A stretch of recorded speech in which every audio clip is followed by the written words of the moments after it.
Hey you guys, I am the Creature Keeper, and I'm here to show off some of the creatures I create.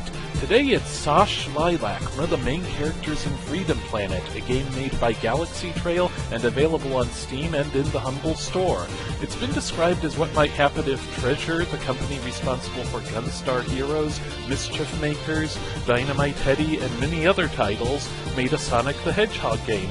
And just as how Shovel Knight borrows from many Nintendo games, Freedom Planet borrows from many Sega games like Ristar, Rocket Knight Adventures, and Pulseman.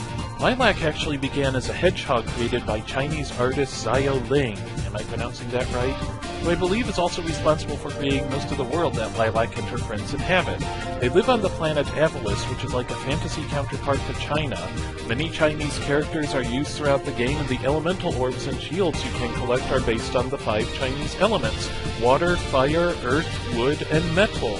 In accordance with this, Lilac is not a Western fire-breathing dragon with large wings and a muscular build.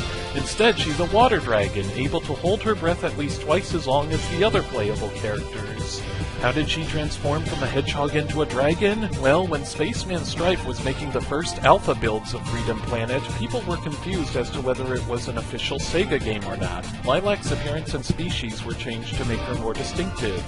For this figure, I used regular and pastel lavender stems for the skin, an electric blue with golden yellow trim for the outfit, and a rare dusty magenta color for the irises. It's a color I have precious little of now. I was only able to find it at Bradburn's parent-teacher supply store in St. Louis, Missouri as part of an assortment pack, and have not found it online anywhere ever since I moved to Washington. I kinda wish I had made the hair and back longer, as long as the curl in front actually, but then again those locks kinda vary in length between official artwork and sprites. The front curl I had to redo as it's her longest length of hair aside from her twin ponytails in back, and it may cover up half her face depending on which way she's, well, facing.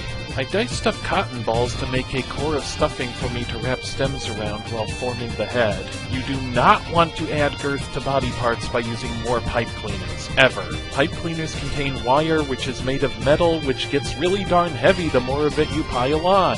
And if you're not careful, you can end up with a figure that can barely stand up straight or otherwise support its own weight. Speaking of which, I kinda wish I had captured the anime proportions of the original artwork better, but I tend to make compromises just to make my figures more articulate.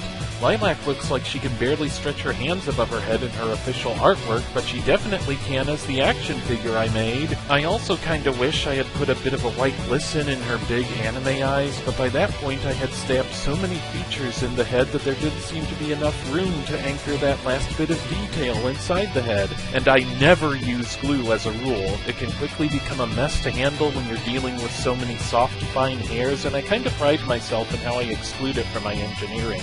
If you like this action figure, you're liable to see more like it if you follow me on Twitter, the social media platform where I'm most active. You can also subscribe to this channel, of course, and check out Tales from the Creature Keeper, a book series I've been working on and publishing on both Amazon and Smashwords so far.